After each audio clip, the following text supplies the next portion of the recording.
І яшчэ адна важная тэма. У эфіры студыі Белсат выглядае, што ўлады вызначыліся з 3 месцамі, з-паміж якіх выберуць пляцоўку для будаўніцтва сховішча радыеактыўных адкідаў з Беларускай АЭС. Прычым адна з пляцовак у Хойніцкім раёне на Гомельшчыне за 30 кіламетраў ад украінскай мяжы і пры самым палескім радыяцыйным запаведніку. Яшчэ адна за 20 кіламетраў ад мяжы з Расіяй на Магілёўшчыне і трэцяя паблізу АЭС у Астравецкім раёне за 20 кіламетраў ад літоўскай мяжы.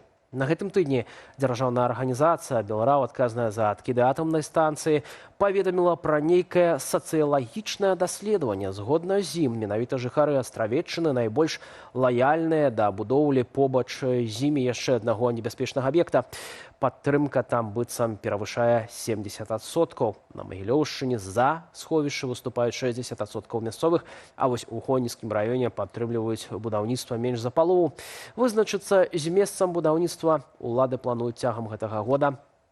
Ну а ўжо ў нашу студыю завітаў навуковец і хімік-ядзершчык Сергей Бесараб. Добры вечар, спадар Сергей. Вітанне, Віталь. Дзякуй, што знайшлі час да нас далучыцца.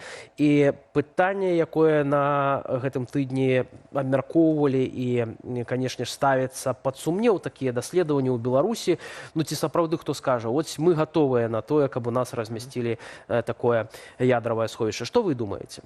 Ну, на самой справе, яшчэ ці не год таму, калі ішлі да гадавіны Чарнобыльскай аварыі абмеркаванні з рознымі экспертамі ў незалежных медыях, калі магу памыляцца, але мне падаецца, я Белсат указаў, калі журналісты пыталіся, дзе сховішча, на ваш погляд, мэтазгодня, я казаў, што Астравец самая мэтазгодная з кропкі гледжання сацыялогіі. Таму што сховішча як выбіраюць? З кропкі гледжання геалогіі, эканомікі і сацыялогіі, як будуць адносіцца жыхары. І вось Астравецкі раён, там жыхары найбольш падгатаваныя. Там людзі жывуць за кошт БелАЭС. Таму для іх адным сховішчам меней, нейкім там кавалкам ядзерных адкідаў ці ядзернай тэмы, адным болей, яны больш... У іх меншы пратэсны патэнцыял, умоўна кажучы. Гэта выкліча меншае адтаржэнне, бо людзі там сапраўды за гэта атрымоўваюць грошы, за працу ў умовах радыяцыі. А вось Хойніцкі раён адзін з самых пацярпелых ад катастрофы на Чарнобыльскай АЭС, да прыкладу. Ці там ёсць нейкая мэтазгоднасць размяшчэння такой пляцоўкі ў будучым? Ну, там мэтазгоднасць у тым, што там ёсць палескі радыёэкалагічны гэты запаведнік. І там вельмі добра даследавана геалогія, вельмі добра даследавана гідралогія. Там ёсць таксама персанал, але там няма транспартных шляхоў. То бок, з аднаго боку ёсць цікавыя пункты, а з іншага прыйдзецца гэтыя адкіды цягнуць праз усю краіну. Так ніхто не робіць. То бок, гэта вельмі рэдка робіцца, калі радыеактыўныя адкіды перавозяцца праз усю краіну, незразумела чым, незразумела якім транспартам, і вязуць з аднаго боку краіну ў другі. Гэта вельмі рызыкоўна.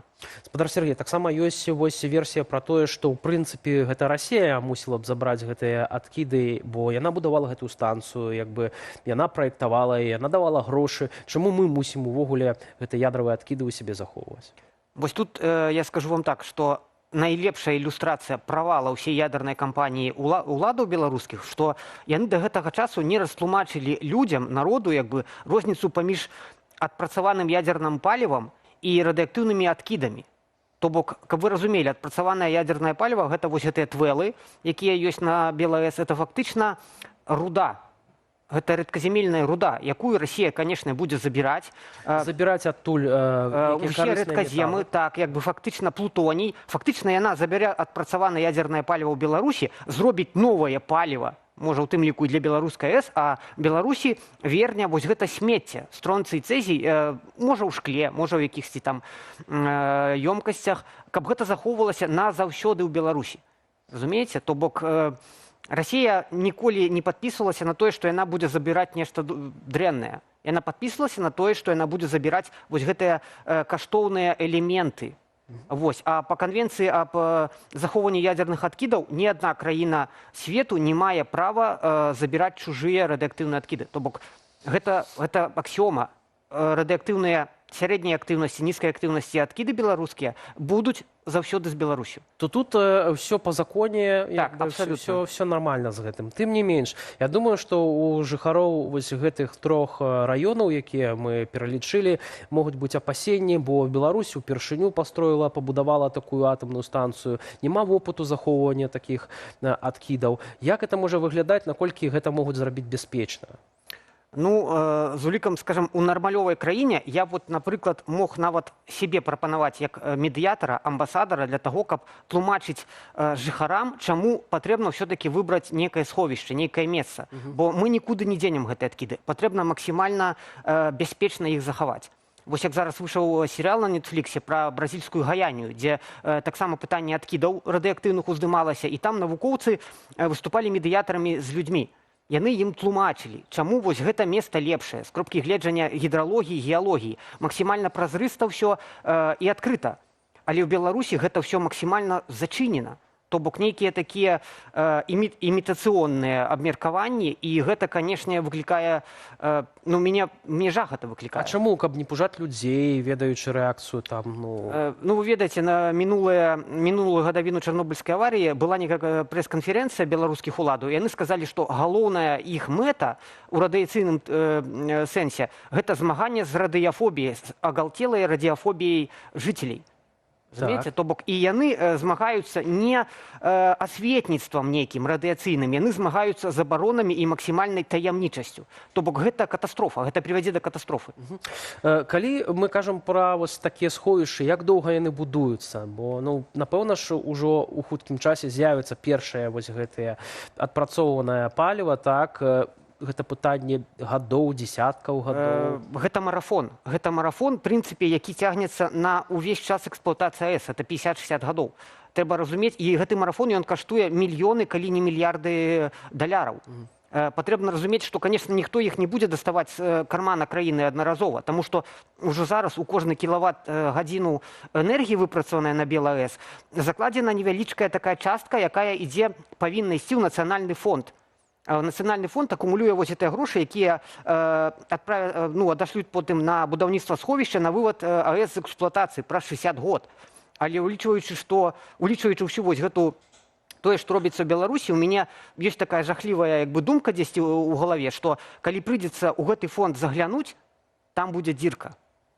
А што гэта значыць? Гэта значыць, што не будзе грошай на вывад АЭС з эксплуатацыі, на будаўніцтва сховішча, і яны будуць імітаваць нешта, што нешта пабудована, нейкія бутафорскія такія рэчы вось медыйна заяўляць, а на самой справе нічога не будзе будавацца.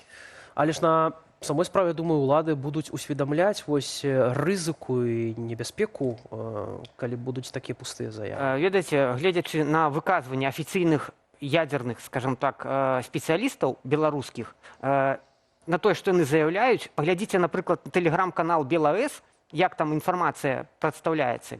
У мяне пачынаюць рукі трасціся, калі я гэта бачу, таму што там абсалютнае блазнерства. Абсалютнае блазнерства, а радыяцыя, яна не даруе блазнерства.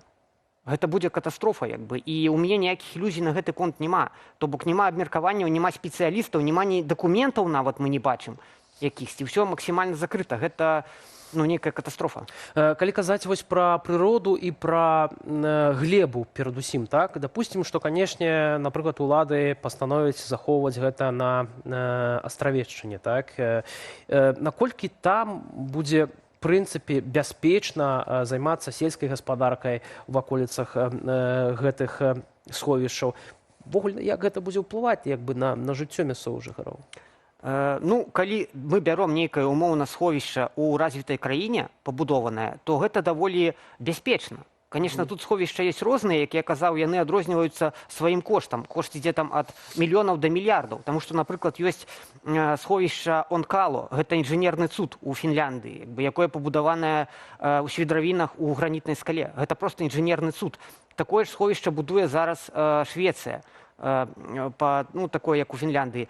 Францыя будуе, напрыклад, Сіджыо сховішча, яны робяць свідравіны ў гліністых сланцах. Гэта хай-энд, гэта абсалютны хай-энд, гэта інжынерныя цуды, і яны максімальна бяспечныя. З кропкі гледжання сённяшняга часу і сённяшняй сумы тэхналогій. А тое, што плануюць будаваць беларусы, ну вы бачылі гэты рэндэр, там ікеевскі будыначак, як я его кажу. Так. Што, да чаго, як бы, для каго гэта пабудована, для нейкіх разумова непаўнацэнных людзей яны это паказваюць, да? То бок гэта не супакойвае, а наадварот, як бы, людзі разумеюць, нават недасведчаныя ў тэме радыяцыі, разумеюць, што гэта нейкая прафанацыя. Што гэта за будыначак такі? Чаму Беларусь, якая найбольш пацярпела ад катастрофы на Чарнобыльскай АЭС, плануе будаваць другую атамную электрастанцыю? Наколькі это ўвогуле у здаровы сэнс укладаецца? Ну, ведаеце, гэта пытанне абмяркоўвалася і з Белсатам, і з Радыёсвабодай, і з эканамістамі нашымі вядомымі, як бы, і атамшчыкі, вось накшталт мяне, як бы, каментавалі. Гэта не вытрымлівае ніякай праверкі элементарным здаровым глуздам. Ні эканамічным, ні энергетычным, ні радыяцыйным і я не ведаю, там, сацыяльным. Але пры гэтым яны гэта заяўляюць. То бок я бачу гэта проста як перфарматыўная акцыя. То бок это перфарматыўная акцыя, ён ведае, што Лукашенко ведае, што на гэта ніхто не дасць грошай другога крэдыта, як бы, але для нечага, каб трымаць у напружанні грамадства, ён гэта заяўляе. Ну, яшчэ, магчыма, таксама пагражаць суседнім краінам. Так, шантаж, ядзерны шантаж. Дзякуй вам вялікі за гэтую размову. Спадарства Сергей Бесараб, навуковец, хімік, ядзершчык быў у нашай студыі. Ну а напрыканцы нашых